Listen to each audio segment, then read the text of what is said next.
Discover the shocking truth behind Abner's murder, a divine revelation of faith and redemption. In the third year of Jehoiakim, turmoil rippled through Israel as the shadows of Saul's reign loomed large over the hearts of the people. The land trembled, and a civil war loomed as discord brewed between the tribes of Israel. Abner, once a steadfast commander under King Saul, found himself standing at a precipice, between loyalty to a fallen king and the beckoning call of destiny whispering through the winds of change. David, the chosen king anointed long ago, had begun to weave his way into the hearts of many, igniting fervor for a new dawn. As dusk settled over Hebron, the narrow streets pulsed with murmurs of Abner's intentions. How could he shift his allegiance so, some wondered, eyes filled with skepticism. Yet Abner, driven by a hunger for peace in the fractured nation, called upon the elders of Israel, his heart burdened by the weight of his past. It is time to bring the tribes together, to submit to the king whom God has chosen, he declared, his voice echoing through the gathering dusk. But lurking in the shadows was Joab, a warrior of fierce resolve, bathed in the anguish of vengeance for his brother Asahel, whose life had been claimed by Abner in a swift, tragic encounter. Joab's heart boiled with retribution, his grief twisting into a dark vendetta. As Abner visioned unity, Joab envisioned blood, the price of honor restored. Under the shroud of night, Abner approached David, extending a hand of hope, urging him towards cementing their bond for the sake of Israel. "How can we rebuild what strife has shattered?" Abner asked, eyes aflame with aspiration. David, his spirit resonating with loyalty and promise, welcomed him, and therein ignited a flicker of hope for what could be. Yet Joab's thirst for vengeance felt palpable, as if the night air carried with it a foreboding omen. Walking through the gates of Hebron, Abner was acutely aware of the weighty whispers behind him, questions of his faithfulness gnawing at his resolve. Was he betraying the memory of Saul for a king whose rise might threaten all he had fought for? The inevitable confrontation with Joab erupted. "Stand down, Abner," Joab spat, anger seeping from every word. "You'll pay for your treachery." The clash of their convictions sent shockwaves through the streets. "Let not our differences tear apart what we might build together," Abner cried, desperation slicing through the thick atmosphere.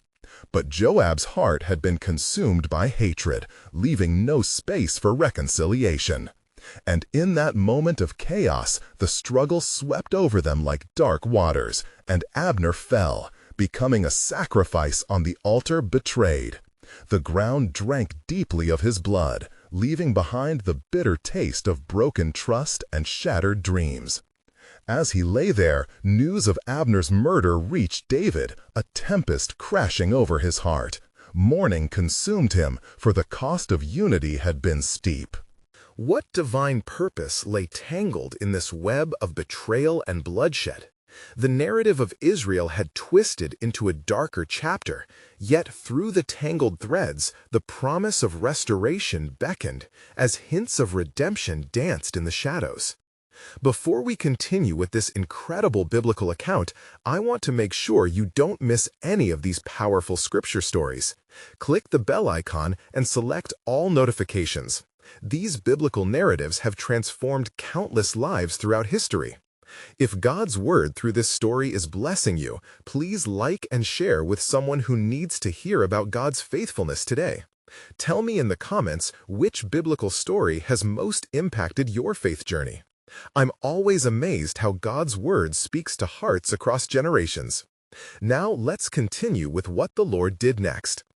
In the aftermath, David would reflect upon the tender threads of God's sovereignty weaving through sorrow and strife. The hearts of Israel lay fractured, but a divine call echoed within the valleys, a call to unity and reconciliation that transcended human failures. The embers of hope kindled ever so quietly. The question remained, could this tragedy serve as a springboard to a greater purpose? What awaited in the sacred narrative yet to unfold? The stage was set for God's providence to rise amidst tribulation, beckoning his people towards the promise of restoration and peace. And it came to pass that David, in his grief, tore his clothes and mourned greatly for Abner, saying, "Should Abner die as a fool dies?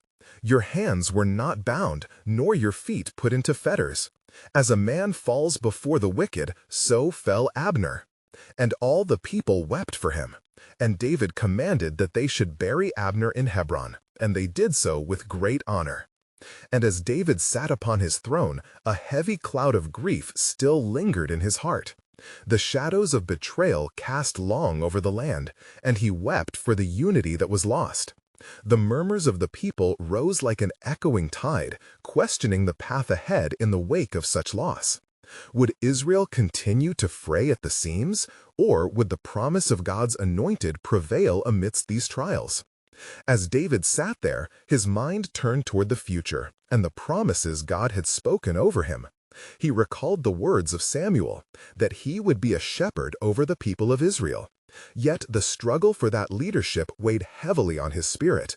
Would he truly guide them through this turmoil, or would the bloodshed lead them further into chaos, scattering the flock? Joab, returning from the aftermath of the confrontation, found his way into David's presence. The weight of his actions hung heavy around him like a pall. He knew his hands were stained, yet pride and vengeance twisted a narrative that sought justification. "You weep for Abner, yet know you not that through his death we might claim what was." "Once ours," Joab argued, his eyes alight with the fire of justification. But David's heart was steadfast. "You have brought calamity upon us, Joab. Are we to walk in the ways of the wicked, to draw swords against our brethren? To serve your vendetta is to forsake the unity God desires for his people." His voice thundered through the chamber, filled with righteous indignation, as the weight of past choices stood before him. Thus, rage against Joab simmered beneath the surface, his loyalty to David clashing with the ambition buried in his heart. What would become of Israel if the blood continued to flow? The road ahead seemed treacherous, and yet, in his sorrow, David sought the face of the Almighty, lifting his heart in supplication. "O Lord, how can we heal this nation? Teach me the ways of peace amidst the strife. Grant us wisdom to deal gently with our brothers, and unite us under your sovereign will. For are we not all children of Abraham?" As David prayed, the tension within him began to ease. A flame ignited within his spirit that whispered of hope and divine purpose. And in the days that followed, David called upon the leaders of Israel and sent out messengers to gather the tribes. He invoked the name of the Lord, seeking to express the need for unity in their grief. "Let us not allow the bitterness to poison our hearts, but seek out the Lord's direction, for in him lies our strength and our salvation." Thus, as the word spread and the tribes began to assemble, whispers of redemption wove through the land once more. The people gathered, the air thick with the promise of reconciliation, yet they knew the road might still be steeped in trials. And there, upon the horizon of Israel's landscape, a reckoning awaited not only for David, but for the entire nation.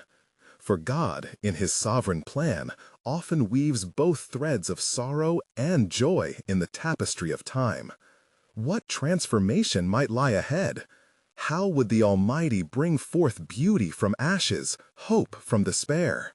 For a new chapter was beginning, yet what trials of faith would be endured to witness the fulfillment of his promise?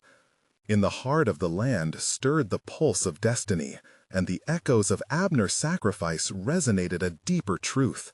God's purpose shall prevail, even when all seemed lost.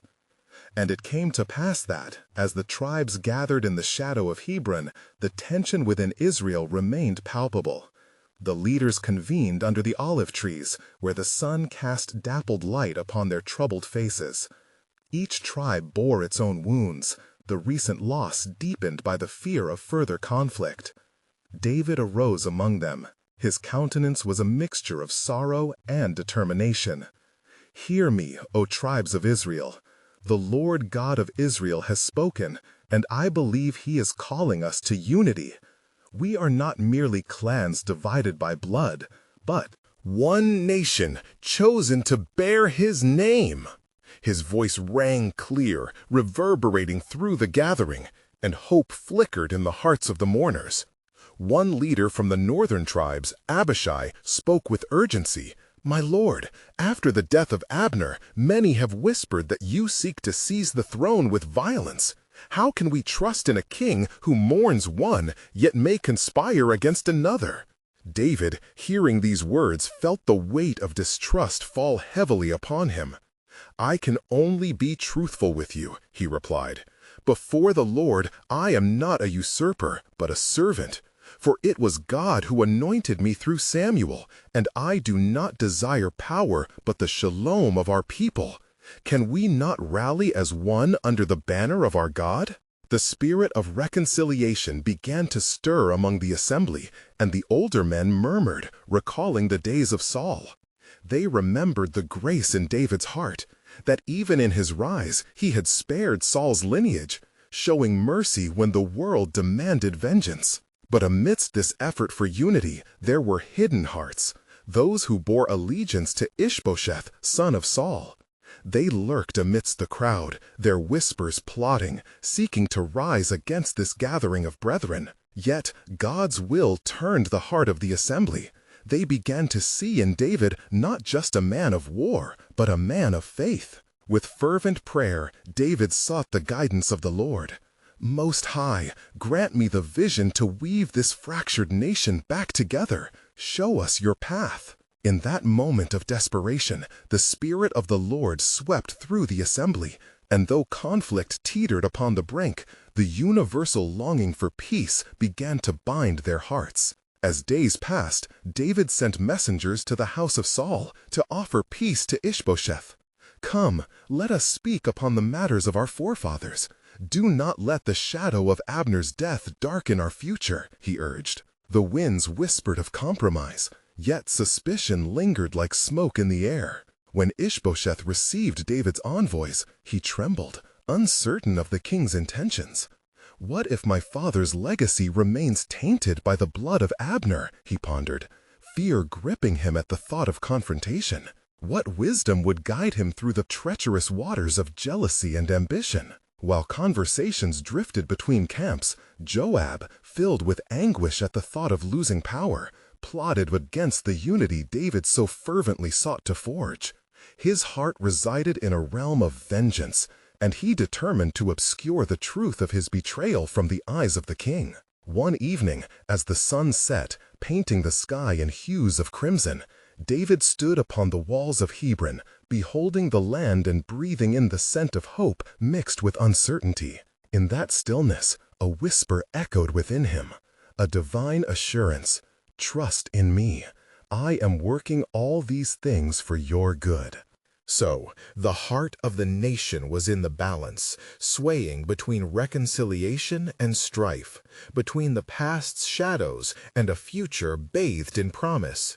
For in the depths of their struggle, the stage was set for God's sovereign plan to be revealed, and within the whispers of betrayal lay the seeds of an unimaginable restoration, waiting to unfurl under the hand of the Almighty.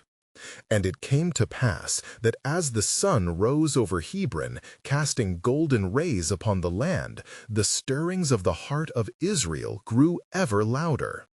David gathered once more with the leaders, and the air was thick with anticipation. "Brothers," he began, his voice steady yet tender, "the days of mourning are not yet behind us, but the Lord has mercy yet to impart upon his people." They gathered around him, each face etched with the complexities of grief and hope.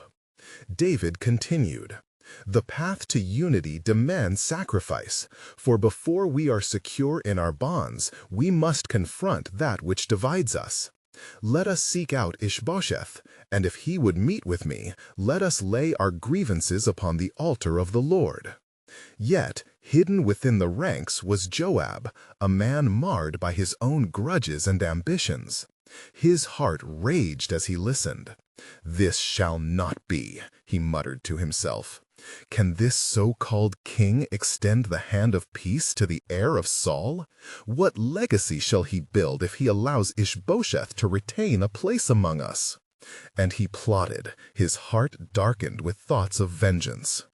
Meanwhile, Ishbosheth, burdened by trepidation, remained ensconced within the walls of his own stronghold. Fear washed over him like a relentless tide. "What if David seeks the throne by treachery?" he questioned his advisers, casting furtive glances over his shoulder. "What if it is I who am the means of his elevation?" Amidst this inner turmoil, a messenger from David bore news. "Fear not, son of Saul. Your lineage need not live in the shadow of your father's mistakes.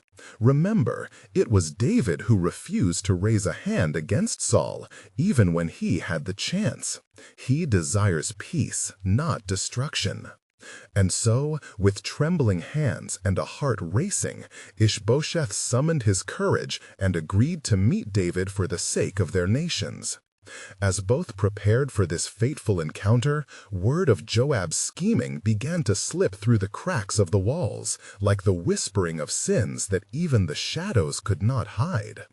Now it came to pass that as David waited by the great oaks south of Hebron, his spirit grew restless. "Lord," he spoke softly, "you have stilled the tumult within me, yet what of the seeds of discord that threaten to choke our harvest of unity?"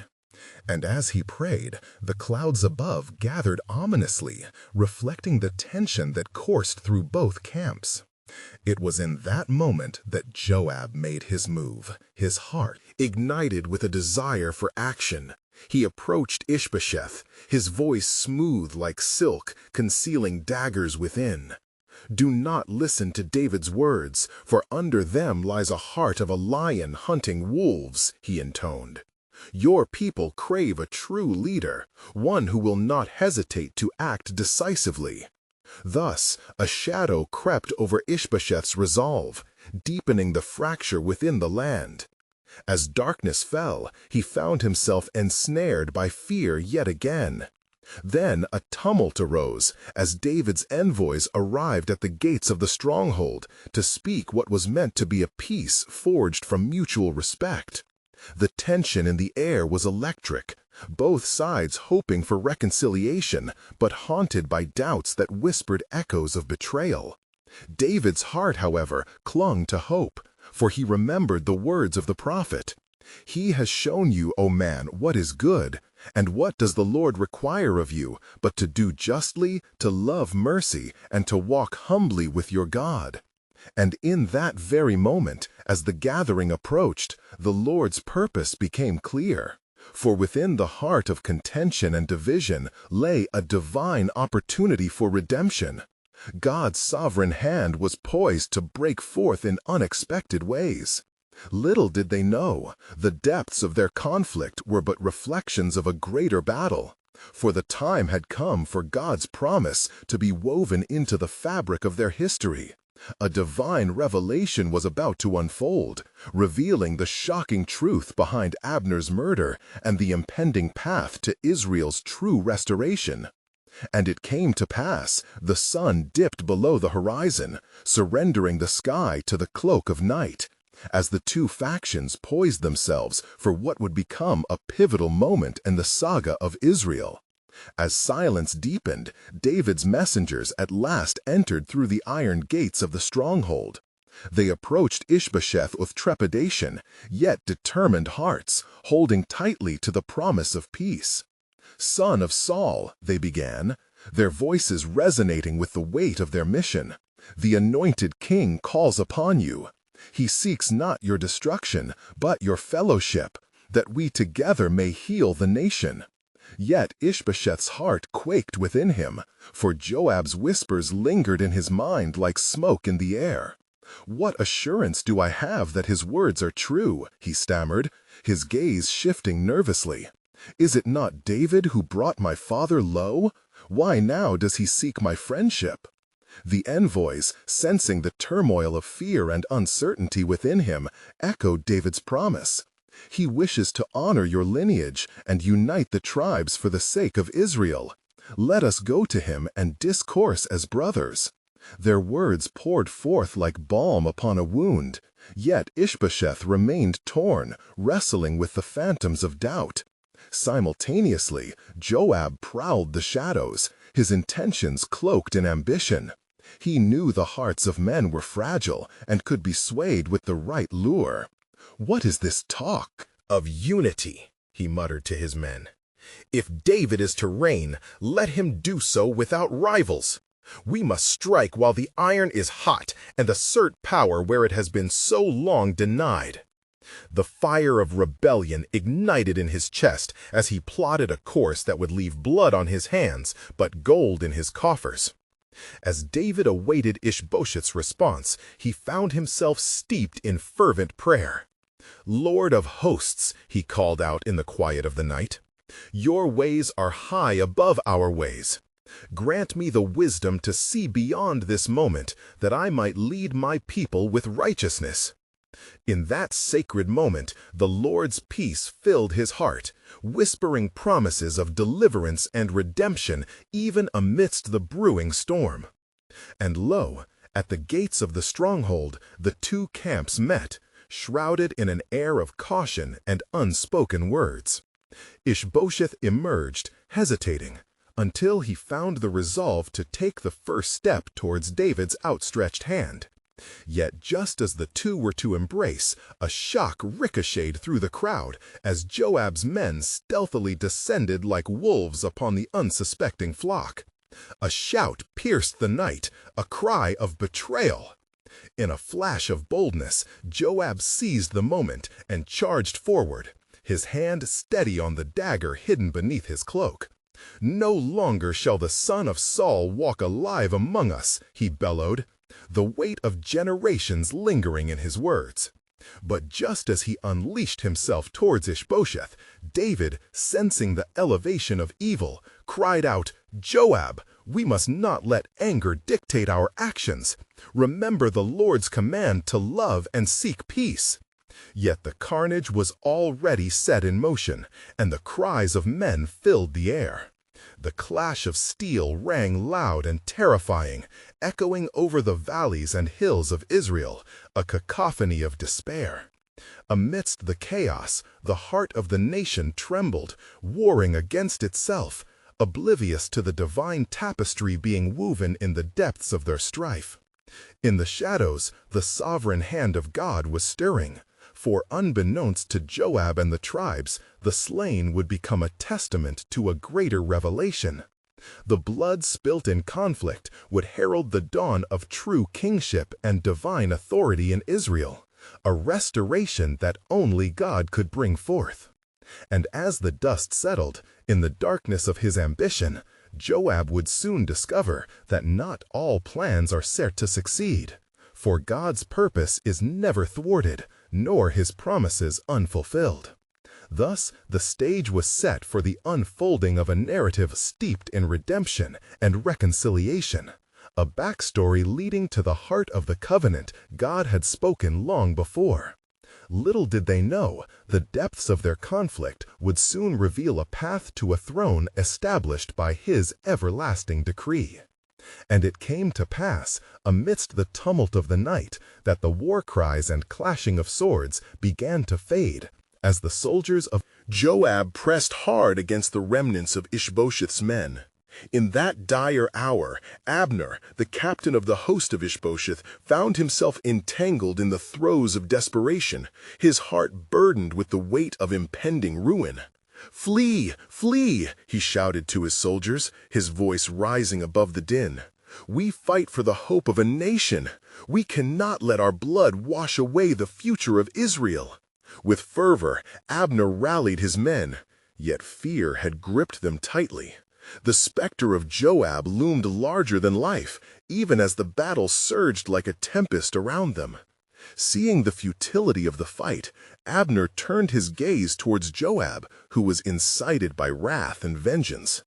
"Joab, consider your actions. Is it so easy to extinguish a lineage, to forsake a bond forged by blood?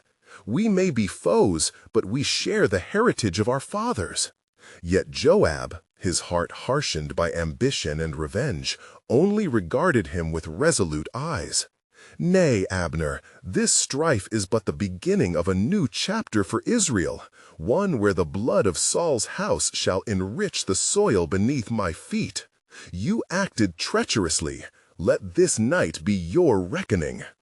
And thus, as Abner sought an audience with reason, the swift hand of Joab made its fatal move. With ferocity born from the darkest shadows of his heart, Joab thrust his dagger into the side of Abner, drawing forth the lifeblood of a once loyal captain. In the trembling silence that followed, the rustle of the wind seemed to mourn for the fallen. Abner, collapsing to the ground, whispered with his final breath, "I sought peace for my people. May the Lord weigh my heart." At the sound of the commotion, David, so far unaware of the betrayal that had unfolded, felt a chill in the air. The tension was palpable, an unseen force circling around him like a harbinger of doom. "What now, O Lord?" he called out, his voice laced with anguish. "What besets your people? Is this the path of unity and restoration?" And behold, as David spoke, a messenger running swiftly emerged from the darkness, his face pale and eyes wild with horror. "My lord, Abner lies slain by the hand of Joab. The hope for reconciliation has been dashed upon the stones of treachery." David's heart constricted, for he knew that the death of Abner bore not just personal grief, but a catastrophic fracture for the unity of Israel. "Alas, I am guiltless in this matter," he lamented, raising his hands to the heavens. "May the blood of Abner be upon Joab, the son of Zeruiah, alone. May the Lord avenge this wrongful deed." As David mourned, so too did the nation tremble in fear of what this act would unleash. For what began as a pursuit of peace had spiraled into darkness, sowing seeds of division and discord. And yet, among the shadows of despair, the thread of hope remained entwined within God. Sovereign design. Days passed, and word of Abner's death spread like wildfire, igniting flames of animosity amongst the tribes. There were whispers in the corners. Shall there not be justice for Abner? Shall his blood cry out unavenged? And thus it was that David, knowing well the peril before him, moved with quiet wisdom. "Let us not be a people founded in bloodshed, but rather in the favor of the Lord." His voice rose strong in the silence. "Let every ear hear that I remain in pursuit of peace. Let our eyes cast away vengeance and seek the greater good." What the people did not comprehend was that amidst the smoldering ruins of their ambitions, through betrayal, there lay a divine revelation yet to unfold, a revelation that would transform Israel not merely in power, but in purpose. Little did they know that the sins of men, far from thwarting God's plan, would serve as the backdrop to a mosaic of grace, illuminating the path toward an even greater sovereignty, the promise yet to be fulfilled through the lineage of David, a lineage destined to crown the Prince of Peace. Clarity would come, but in the shadows lay a mystery, for there remained much to unveil in the heart of God's eternal covenant. And it came to pass that in the days that followed the death of Abner, the hearts of the people were rent asunder. The news stirred discontent among the tribes, and fresh embers of strife were kindled, for the blood of Abner marked a turning point, a crucible from which neither unity nor peace seemed to emerge. In his heart, David mourned the loss of a great warrior, one who had offered hope for reconciliation. He donned sackcloth and wept bitterly, showing the people that his grief was profound. "O Abner, you were a great captain in Israel, and your death is a wound upon my soul. Let us honor him with lamentation, for he sought the good of our nation." His lamentations echoed through the land, stirring the hearts towards what they had lost. And as the days unfolded, a man named Ishbosheth, the son of Saul, reigned as king over Israel. Fearful of the growing hatred against Joab, who bore the stain of treachery, the remnants of Abner's loyalty conspired in the shadows. Whispered words traveled swiftly, and the murmurs of rebellion reached the ears of David. "Shall we not invoke justice?" the conspirators spoke among themselves.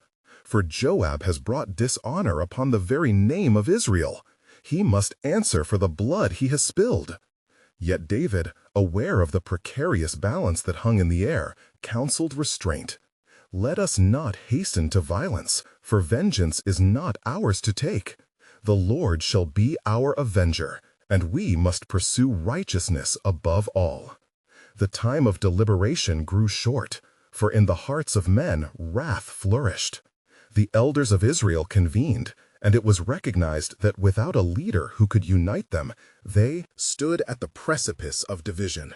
"To whom shall we turn, O Israel?" they cried. "For the voice of Abner has been silenced. Shall we allow Joab's fate to shape the future of our people?" In a twist of divine providence, the tribes of Judah regarded David as their voice of reason and strength. They sent emissaries to declare their allegiance. "We will have no king but you, David, for you are the anointed of the Lord. Your heart seeks peace, and our spirits yearn for a leader who will guide us toward restoration." At that moment, the mantle of kingship began to rest heavier upon David's shoulders. The crown of Israel beckoned from the shadows. Yet the strife among the other tribes remained unresolved, and the air was thick with tension. David sought the Lord's face, praying in earnest, "O Lord, guide me in this hour of uncertainty. Show me the path forward. For I know that on the immediate horizon lies conflict, but I trust in your provision." As he prayed, a vision pierced his heart. A divine whisper breathed hope into his spirit. The Lord would make a way for unity through trials, and out of despair would emerge the promise of new life. Thus it was that David, knowing the hearts of the people were fragile, summoned the elders of Judah. "Hearken unto me, O men of Israel. If it is in God's will, let us gather strength together." But in the shadows, as David spoke of hope, a dark figure plotted vengeance, for not all were inclined towards peace. Joab, burdened by his guilt and pride, ruminated on the throne he sought to secure through blood. In the coming days, the nation stood on a perilous edge. Who would rise against the hallmark of God's chosen? Would the plight of Abner's death ignite a flame of rebellion, or could David's wisdom quell the storm brewing among him? And thus the stage was set, with destiny unfolding its great tapestry, for the time had come for a choice to be made, one that would unveil the sovereign plan of God even in the depths of human turmoil. Would they see beyond their strife and recognize the purpose that lay before them, waiting to be birthed through faith and redemption? And it came to pass that as the people deliberated, the split among the tribes continued to widen. Ishbosheth, though king in name, was but a puppet, his power waning as doubt enveloped the hearts of men. The murmurs of rebellion grew louder, rallying those whose spirits longed for true leadership. They looked towards David, the anointed, whose words resonated with the cries of their souls. The elders of Israel, torn by the turmoil of their factions, gathered in the city of Gibeon. With heavy hearts, they spoke amongst themselves.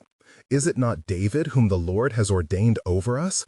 Yet we cower in fear of the sword that has struck down our brother Abner. Shall we remain divided, or shall we seek peace?" And there arose a voice among them, a man of valor who had served under both Ishbosheth and David. "What profit is there in strife?" he declared.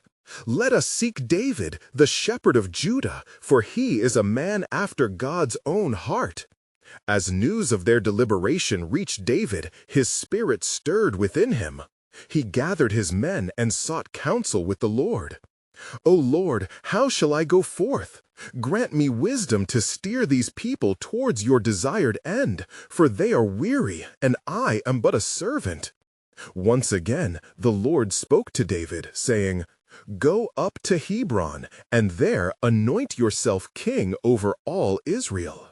Upon receiving this command, David set forth with a heart full of anticipation and dread alike, for he knew that this act would incite both hope and fury among the tribes.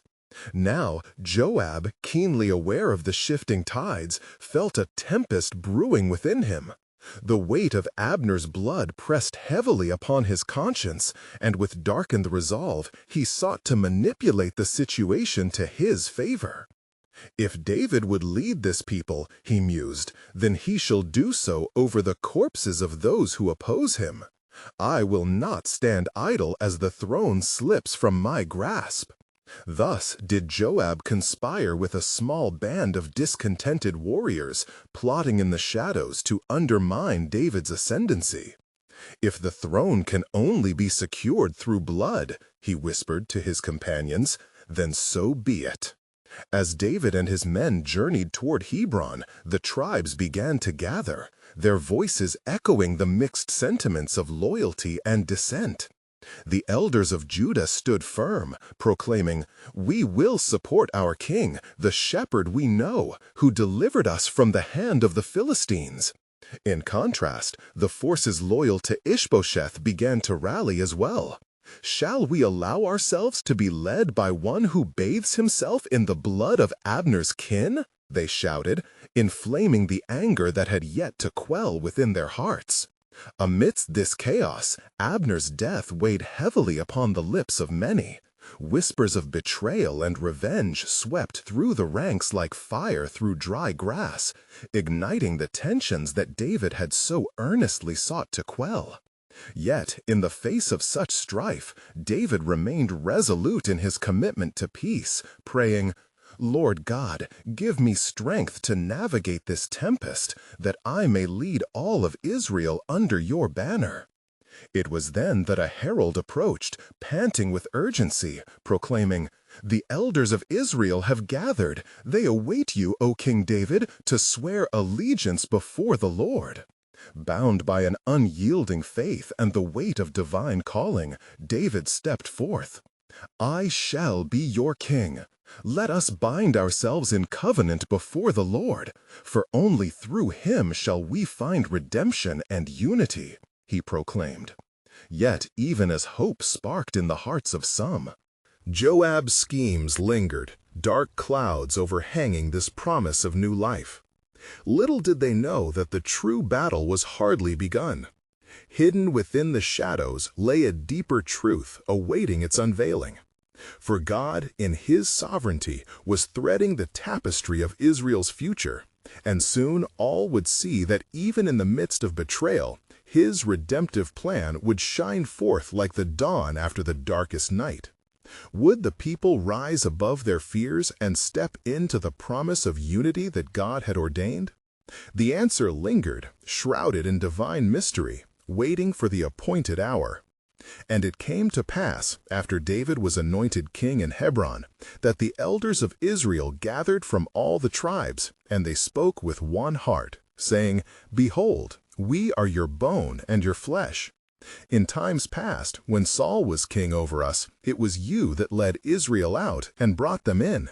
The Lord said unto you, You shall feed my people Israel, and you shall be ruler over Israel."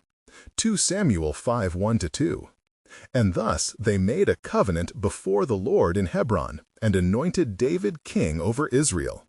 And the people rejoiced, for a spirit of unity descended upon them, as the weight of the past began to lift. Yet the shadow of Ishbosheth was not easily cast away, for he, emboldened by his father's legacy, still held the throne of Israel in Gilead. The whispers of discontent grew into a roar, as his supporters rallied to him, urging, "Shall we not fight for the house of Saul, for his throne belongs to us?" Meanwhile, in the quiet of the night, Joab, incensed by the blood of Abner that had stained his hands, contemplated his next move. "I have followed David," he said to his brother Abishai, "but the king has yet to secure the kingdom. Ishbosheth must fall, or he shall be a thorn in David's side." And Abishai replied, "Then let us act swiftly. We must send word to the tribes loyal to Ishbosheth, and sow discord among them. The throne of Israel needs no rival." Thus did they plot under the cover of darkness, their hearts hardened against the anointed of the Lord. But within the walls of Hebron, David sought the counsel of the Lord. "O God, may your plans for your people be fulfilled. Deliver me from bloodshed, and let peace reign among my brethren." And the Lord, who knows the hearts of men, heard his plea. As days turned into weeks, the battle lines grew clearer. The forces of Ishbosheth gathered at Mahanaim, while David established his stronghold in Hebron. It was not long before the inevitable clash erupted between the two factions, as valor met valor upon the field. And thus began the fierce battle at Gibeon, where the sons of Zeruiah clashed with the forces loyal to Ishbosheth. The earth trembled under the fury of their conflict, and amidst the chaos, Abner fought valiantly, steering his soldiers with excellence. Yet even the mightiest of warriors cannot escape the workings of divine providence. In the wake of the battle, with bodies strewn across the field, a cry of despair arose from the ranks of Ishbosheth, his heart heavy with grief for his champion. And as Abner sought to retreat, he encountered Joab, who had concealed his malice well until that moment. Joab's anger flared as he beheld the one who had fallen, his brother Abner.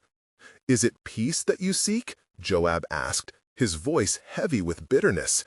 And before Abner could reply, Joab struck him down, fulfilling the dark purpose that turned brother against brother. News of Abner's death spread like wildfire, igniting hot embers within the hearts of the people. David grieved deeply, crying out, "I am but a shepherd of peace. Should blood stain my reign?" And as he mourned, a conviction grew in him, a conviction that God was weaving a story of redemption even through the shadows of betrayal. "For I tell you," David declared to the people, "the Lord will raise up a righteous leader from among his people, and his kingdom shall know no end." Little did all know, the trajectory of Israel was poised upon the threshold of monumental change. In their divided hearts lay both the seed of conflict and the promise of unity, woven into the very fabric of God's purpose. The climactic struggle for the throne of Israel had only just begun, and soon the true nature of God's redemptive plan would be revealed, awaiting the appointed hour of revelation. And it came to pass that in the days following the tumultuous battle, the echoes of discord reverberated throughout Israel. David, now anointed king over all Israel, found himself beset by the shadows of grief and the weight of loss.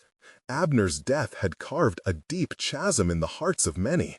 Yet it was among this sorrow that God began to weave a tapestry of divine restoration. David, mourning the loss of his ally and champion, called the people together. "Hear me, O house of Israel. The blood of Abner cries out for justice. Let us not follow the path of vengeance, which only leads to the graves of our brothers." His voice rang with an authority that resonated deep within the hearts of the weary. In this time of loss, let us seek the face of God, who alone can heal our fractured nation. As he finished his address, the people united in their grief, but also in their longing for restoration. "We desire peace, O King," they cried, their voices rising like a symphony of hope. "We have mourned the fallen. Let us now honor their memory through the unity they desired." And thus, David sent messengers throughout the land, extending invitations to the tribes of Israel.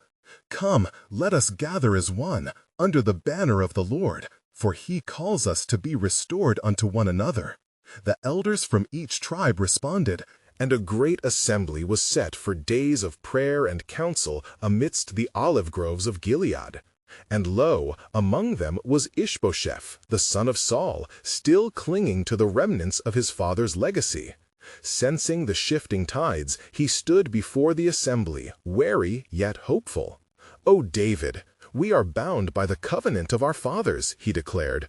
"Though my house has met with calamity, I see in you the hope for our people. Let us pursue the ways of peace and not war." A murmur of agreement rose among the elders, aware that the cycle of bloodshed must cease. David raised his hands, approaching Ishbosheth with compassion. "Let us make a covenant before God, that we shall lead these people together in peace, for unity is our purpose. And let it not be said that the house of Saul fell to the ground." A solemn promise was forged as they sealed their words before the congregation, invoking the name of the Almighty. But as the bond of unity began to form, dark whispers still lingered in the shadows. Joab, consumed with pride and vengeance, could not abide the peace that David sought.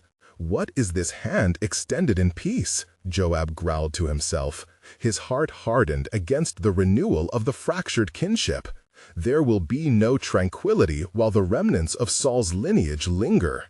Yet the providential hand of God wove through this discontent as well, for in the hearts of the people light began to pierce the darkness, revealing the truth of God's purpose. David's heart remained steadfast, and he prayed fervently for wisdom. "O Lord, I lay before you our plans. Guide our leaders and heal this land, that we might reflect your glory."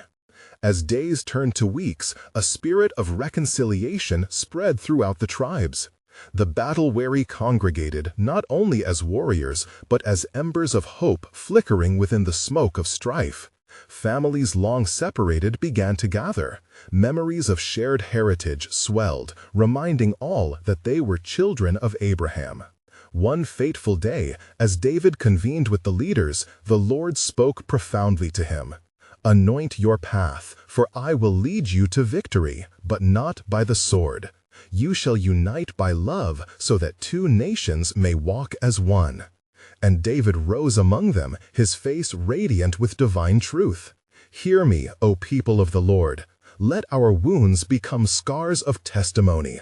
Scars not of hatred, but reminders of what it means to love through adversity. Together we shall be one nation under God." And lo, the heart of Israel began to beat as one, mirroring the divine unity the Almighty had always intended. The promise hung in the air. From despair would spring hope. Through sacrifice would come redemption. Thus it came to pass, as the people began to enter into the peace that had seemed so far away, they embraced their future, the future God had planned since days of old.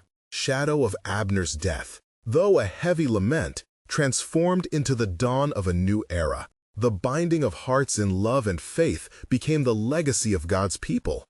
And the Lord bestowed upon David favor and strength as he led the nation with a heart after God's. "For even in loss I shall weave my wonders," he declared, "and through the blood of Abner a garden of peace shall flourish."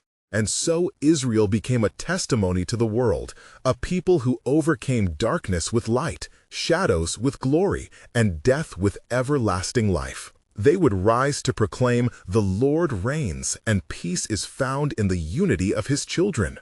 And with all these promises fulfilled, the true story of redemption unfurled, not through the sword, but through the spirit of reconciliation, the promise of a kingdom destined to bring forth the Prince of Peace. As we reflect on this powerful account and the journey of faith, do not delay. Subscribe immediately to our channel to not miss these powerful biblical stories that inspire transformation. Leave a like now to help spread God's word through the algorithm, sharing the light of His truth with others. Comment below with your spiritual reflections. How has this biblical story impacted your faith and inspired your journey with Christ? And share instantly this video with at least 5 friends who need to hear God's truth. This is the moment to help spread biblical truth far and wide. You need to subscribe now to stay connected to God's Word and join a vibrant community devoted to following His path. Don't wait even one more second.